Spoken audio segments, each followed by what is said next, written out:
Okay, तो इस session के अंदर हम स्टार्ट कर रहे हैं कि पहली एप्लीकेशन कैसे बनाते हैं हम ASP.NET वेब फॉर्म के अंदर। तो सबसे पहले हम फाइल में जाते हैं, न्यू प्रोजेक्ट करेंगे और न्यू प्रोजेक्ट के अंदर हम प्रोजेक्ट को सिलेक्ट करेंगे। अब यहाँ पे आके आप जब आते हो तो विजुअल C# के थ्रू आपकी वेबसाइट्स भी बनती हैं, ठीक है, और आपकी डेस्कटॉप एप्लीकेशंस भी बनती हैं, और हम कंसोल एप्लीकेशंस भी बनाते हैं, इवन वेब API भी बनाते हैं, और उसके अलावा हमारी और भी अदर चीज़ें होती हैं, जैसे क्लाउड बेस्ड हमारी जो नंबर ऑफ एप्लीकेशन होती हैं वो भी बना सकते हो। सही, आप चाहें तो एंड्रॉयड की एप्लीकेशंस बना सकते हो बाय यूजिंग दिस। सही, आप चाहें तो यहाँ पे आके डेस्कटॉप एप्लीकेशंस बना सकते हो बाय यूजिंग विंडोज। अगर आप चाहें तो iOS की जो है ऐप भी बना सकते हो इसके अंदर। कॉन्सेप्ट क्लियर हो गया? तो हम जिस तरह की ऐप चाहें उसके अंदर बना सकते हैं, इसीलिए आपकी C# जो आपके .NET फ्रेमवर्क के अंदर टॉप फ्लेवर या टॉप आप समझ लो प्रोग्राम लैंग्वेज कही जाती है। कॉन्सेप्ट क्लियर है? चल, तो अभी जो हम काम करने वाले हैं वो वेब के साथ करने वाले हैं। अब वेब के पास आप जैसे ही आते हो तो हम किसके थ्रू बनाते हैं? C# के थ्रू। अभी जो हम बनाने वाले हैं वो ASP.NET वेब फॉर्म के थ्रू बनाने वाले हैं, वरना अदर लैंग्वेजेस के अंदर भी हम बना सकते हैं। यहाँ पे आके आप अपने प्रोजेक्ट का नाम देते हो कि आप किस तरह की एप्लीकेशन बनाने वाले हो। तो मैं यहाँ पे लगा देता हूँ कि माय फर्स्ट एप्लीकेशन, ओके कर देते हैं। अच्छा, जैसे ही आप ओके करते हो तो अकॉर्डिंग टू योर ओके यहाँ पे आके आपको कुछ नंबर ऑफ ऑप्शंस प्रोवाइड कर देगा। अब ये ऑप्शन क्या करते हैं? तो सबसे पहले यहाँ पे देखिए हमारे पास एम्प्टी है, वेब फॉर्म्स एप्लीकेशंस हैं। यहाँ पे आएंगे तो आपकी सबकी डिस्क्रिप्शन मिलेगी, लेकिन हम इस पे ज्यादा टाइम नहीं जाया करेंगे। उसके बाद MVC, web API, single page applications भी बना सकते हो आप, जैसे एंगुलर वगैरह के अंदर बनती है ना, इस तरह की। उसके बाद आप एज्योर की API बना सकते हो, यानी क्लाउड बेस्ड API बनती है ना, वो भी बना सकते हो। अच्छा, एज्योर मोबाइल सर्विसेज अगर बनाना चाहते हो तो मोबाइल के लिए भी जो API होती हैं वो भी बना सकते हो आप चाहें तो ASP.NET के थ्रू आप कोई ऑलरेडी बने हुए टेम्पलेट भी यूज कर सकते हैं यहाँ पे। लेकिन अभी जो हम यूज करने वाले हैं वो क्या यूज करने वाले हैं? एम्प्टी एक सिंपल प्रोजेक्ट बनाने वाले हैं। वो भी आप समझ लो यहाँ से आके आप चाहें तो वेब फॉर्म के थ्रू बना सकते हैं, आप चाहें तो MVC के थ्रू बना सकते हैं, और आप चाहें तो वेब API के थ्रू भी बना सकते हैं। लेकिन अभी हम किसके थ्रू बनाएंगे? सिंपल एम्प्टी, कोई वेब फॉर्म, कोई MVC, कोई API नहीं दे रहे। आगे चल के इंशाल्लाह हम MVC को भी कवर करेंगे। तो अभी के लिए सिर्फ हमें क्या करना है? सिर्फ एम्प्टी एप्लीकेशन को सिलेक्ट कर देना है। अब मैं जैसे ही ओके करता हूं उसके बाद मैं यहाँ पे इसको कैंसिल कर दूंगा ऑथेंटिकेशन को। आगे चल के हम पढ़ेंगे भी कि ऑथेंटिकेशन और ऑथोराइजेशन क्या होती हैं। तो ये जैसे ही क्रिएट हो जाता है, अच्छा, आप जैसे ही इसको क्रिएट करते हो तो क्रिएट होने के बाद आपको कुछ इस तरह की फाइल हायरार्की और कुछ विंडोज आपको मिल जाएंगे।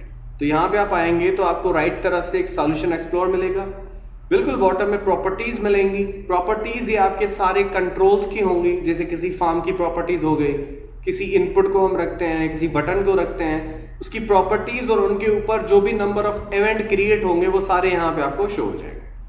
उसके अलावा यहाँ पे आउटपुट विंडो है जिसके अंदर आपको according to your program compilation और उसकी एग्जीक्यूशन के कुछ मैसेजेस और कुछ एरर्स शो हो जाएंगे। ओके, अच्छा, आप चाहें तो लेफ्ट के अंदर कुछ और विंडो भी होते हैं, जो विंडो चाहें आप व्यू के अंदर जाके क्या कर सकते हैं? इंसर्ट कर सकते हैं। जैसे आपके पास अगर कल को ये सॉल्यूशन एक्सप्लोर यहाँ से आप गलती से हटा देते हो या प्रॉपर्टी विंडो को हटा देते हो तो ये सारे कहाँ पे मिल जाएंगे? व्यू में आ जाएंगे। तो ये सारे आपको यहाँ से मिल जाएंगे। सॉल्यूशन एक्सप्लोर हो गया, या आपके पास यहाँ पे कुछ और चीजें भी होती हैं, जैसे आपके पास है भाई कौन सा होता है, प्रॉपर्टीज विंडो होता है ना, तो प्रॉपर्टीज विंडो भी यहीं पे होगा, या आप F4 जो होती है ना उसके थ्रू भी कॉल कर सकते हैं। शॉर्टकट कीज भी यहीं पे दी हुई है, व्यू में जाएंगे ना, हर विंडो को कैसे कॉल करना है, उसकी प्रॉपर्टी और उसके अलावा ये सारी चीजें जो है शॉर्टकट कीज भी दी हुई है। ठीक हो गया? तो जो भी आपको विंडो चाहिए या जो भी आपको टूल चाहिए वो यहाँ से आके आप उसको शो कर सकते हैं। कॉन्सेप्ट क्लियर है? चले, इवन यहाँ पे एक होता है सर्वर एक्सप्लोरर, वो बिल्कुल लेफ्ट में शो होता है, तो आपको यहाँ पे शो हो जाएगा। तो अभी मैं इसको डिस्कस नहीं करूंगा, आगे चल के इंशाल्लाह मैं करने वाला हूँ। और कुछ आपके पास यहाँ पे एक और विंडो होता है जिसको हम टूल बॉक्स कहते हैं, तो वो भी आपको यहाँ पे शो हो जाएगा। कॉन्सेप्ट क्लियर है? ये है कुछ बेसिक, आप समझ लो how to create a first application in ASP.NET, ठीक है, वेब फॉर्म। अच्छा, अब यहाँ पे आके आप चाहें तो राइट क्लिक करके एक फॉर्म ऐड कर सकते हैं। मैं यहाँ पे आके ऐड में जाऊंगा, add new item. New item में आप जैसे ही आते हो यहाँ पे, तो यहाँ पे आपको सर्च करके या यहाँ पे आपको वेब फॉर्म मिलेगा। वेब फॉर्म यानी वेब पेजेस। आपको पता है वेबसाइट हम बनाने वाले हैं ASP.NET के थ्रू, तो वेबसाइट या वेब एप्लीकेशन हमारी कलेक्शन ऑफ वेब पेजेस होती है, सही है। तो यहाँ पे वेब फॉर्म एज ए क्या है, हमारा वेब पेज है, सही है। इसका नाम आप यहाँ पे आके चेंज कर सकते हो, इसकी एक्सटेंशन क्या है, .aspx है, सही। और जैसे ही आप इसको ऐड करते हो, ऐड करने के बाद आप यहाँ पे आके देखेंगे तो ये आपको कुछ चीजें प्रोवाइड कर देगा। अब वो किस तरह की चीजें देखें, ये कुछ कोड आपको ये जो प्रोवाइड कर रहा है ये बिल्कुल सिमिलर टू हमारी HTML है, और ये HTML हमारी क्या करती है देख लें। तो सबसे पहले देख लें ये हमारे पास क्या बता रहा है कि ये पेज है या वेब पेज है, ठीक है। और ये जो आप लिख रहे हो ना परसेंटेज और ये सारी चीजें, ये C# का कोड ऐसे लिखा जाता है यहाँ, सही हो गया। उसके बाद यहाँ पे आके आप बताएंगे कि जो ASP.NET की एप्लीकेशन आप बनाने वाले हो वो कौन सी लैंग्वेज के थ्रू बनाने वाले हैं। तो कौन सी लैंग्वेज के थ्रू बनाने वाले हम, C# के थ्रू।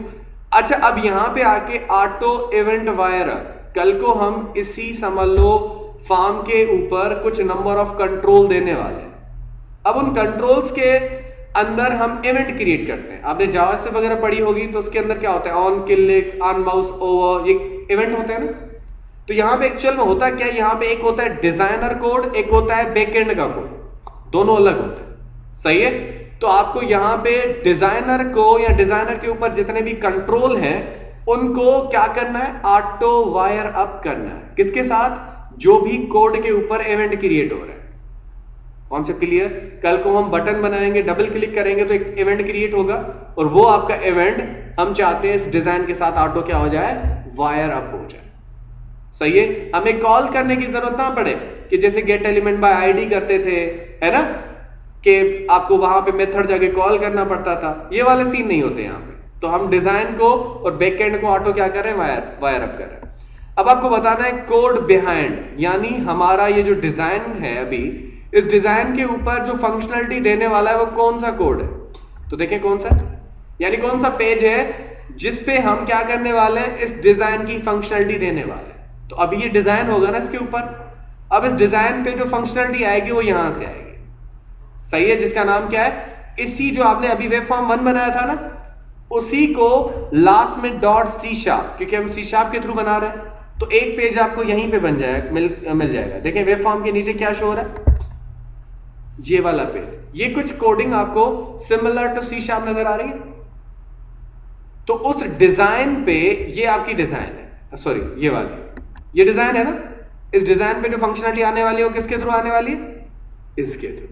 और ये आपको बनाने की जरूरत नहीं है, इसने ऑटोमेटिक ये बना दिया है, और उसके साथ खुद ब खुद क्या कर दिया, लिंक भी कर दिया है। जैसे हम लिंक करते हैं ना हाइपर रेफरेंस के थ्रू, वो करने की जरूरत नहीं है, ऑटोमेटिक इसने क्या कर दिया है, लिंक भी कर दिया है। लिंक करने के बाद इसने बताया है कि जो इनहेरिट हो रहा है वो कहां से हो रहा है। तो आपने जो अभी प्रोजेक्ट का नाम रखा है वो नाम आ जाएगा, और आपके अभी फॉर्म का नाम क्या है, वेब फॉर्म 1 है। तो ये आपकी सारी चीजें आ जाएंगी। बाकी सारी चीजें आप देख लो यहाँ पे एज इट इज है।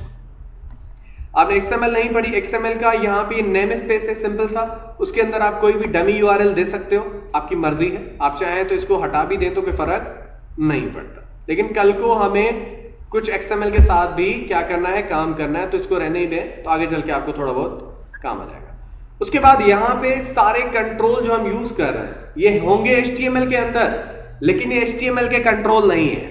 मेरा कहने का मकसद ये है कि ASP.NET ने सारे कंट्रोल बना के दे दिए, बनाए HTML और जावास्क्रिप्ट वगैरह सही है, सही है, लेकिन ये सारे कंट्रोल आप समझ लो वो वाले कंट्रोल नहीं है जो हम लिखते थे ना, इनपुट टाइप टेक्स्ट, सही। क्योंकि इन कंट्रोल्स को कौन पढ़ने वाला है, इनको पढ़ने वाला है IIS सर्वर। तो सर्वर पे जो भी कंट्रोल आप भेजेंगे वो सारे कंट्रोल इनके बिल्ट इन है।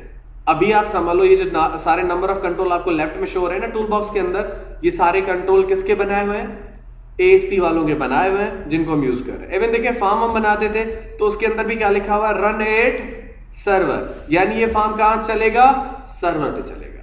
अच्छा, फॉर्म क्यों बनाते हैं, तो फॉर्म एक्चुअली इसीलिए बनाया जाता है कि आप जब भी ASP.NET के अंदर पहली एप्लीकेशन बनाते हो, तो इवन आप जब भी कहीं जाते हो, कहीं एडमिशन लेने, तो आपको क्या करना पड़ता है, फॉर्म सबमिट करवाना पड़ता है। क्यों करते हैं फॉर्म सबमिट, हमें पता है उससे आपकी वो रिकॉर्ड वहां पे जाएगी।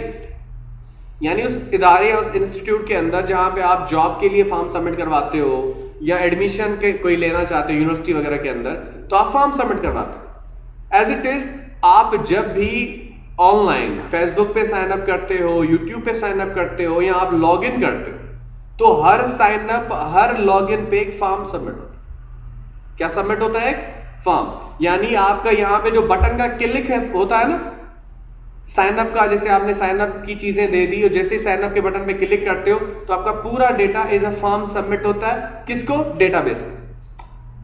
समझ में आया? तो हम क्या करते हैं एक्चुअल में यहाँ पे फॉर्म्स के ऊपर काम करते हैं, इसीलिए हम कह रहे हैं ना वेब फॉर्म, वेबसाइट के फॉर्म। Concept clear?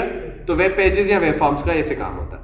अभी आपका डिव है जिसके अंदर हम सिंपल कुछ भी कंट्रोल दे सकते हैं। अभी के लिए मैं यहाँ पे आके एक दो कंट्रोल यहाँ पे ड्रैग एंड ड्रॉप कर देता हूँ। यहाँ पे आके टेक्स्ट बॉक्स यहाँ पे इसको ड्रैग करता हूँ, ड्रॉप कर देता हूँ।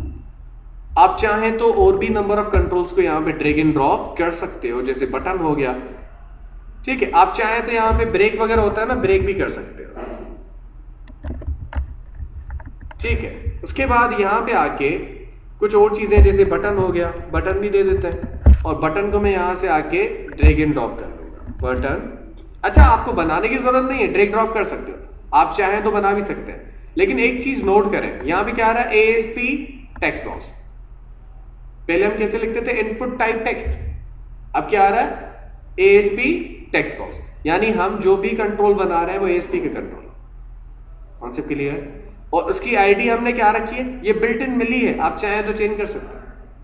Concept clear? जैसे भाई देखें, आप जब भी वहां पे काम करते थे HTML वगैरह के अंदर, तो शायद आपने काम किया ही होगा, है ना? उसके अंदर हम कोई आईडी या कोई नाम रखते थे, फिर कैसे ट्रैक करते थे कंट्रोल्स को कि उस कंट्रोल की वैल्यू गेट करो जहां पे आईडी 1 है। फिर हम कैसे जावास्क्रिप्ट के अंदर लिखते थे? Gate element by ID. तो यहां पे भी आप समझ लो ASP के अंदर हम कंट्रोल्स को आईडी के थ्रू टारगेट करते हैं।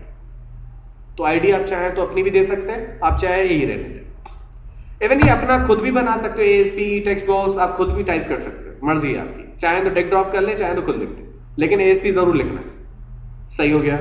चले उसके बाद, अच्छा लिखना इसीलिए क्योंकि इनको सर्वर रीड करेगा, तो इसी वजह से। और कन्वर्ट वापस फिर किस में होते हैं? होते हैं HTML में ही कन्वर्ट है, क्योंकि वेब ब्राउजर को सिर्फ HTML समझ में आती है।